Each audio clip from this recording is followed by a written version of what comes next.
কত বাসা ভেঙে যায়, কত বন্ধু রং হারায়, বলো কি সাহসে একলা জেগে থাকি।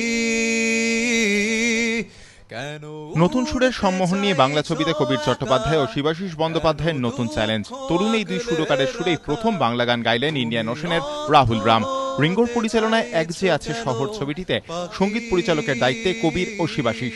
মুম্বাইয়ের যশরাজ স্টুডিওয় গানের রেকর্ডিং সেরে ফিরে এবিপি আনন্দের মুখোমুখি কবির ও শিবাশিস। অ্যালিউশন, ইমেজারি, অলমোস্ট একটা স্পিরিচুয়াল কিছু নিয়ে খেলা করা, যেটা নিয়ে বাংলা গানে রিসেন্টলি খুব একটা কাজ হয়নি। এবং এই সিনেমাতে শুধু এই একটা গানেই নয়, নানা গানে আমি এবং শিবা চেষ্টা করছি। লেনার্ড কোহেন যেরকম, রাহুল দাকে the experience was very beautiful. কারণ আছে, কারণ আমরা যখন গেছিলাম একটু অ্যান্টিসিপেশন হবে। প্রথমত আমাদের থেকে অনেক বয়সে বড়, তাছাড়া একটু টেন্স ছিলাম। যথেষ্ট with empathy and with affection আমাদের বসে গান ফান শুনেছেন, গেয়েছেন, গানটা খুব ভালো।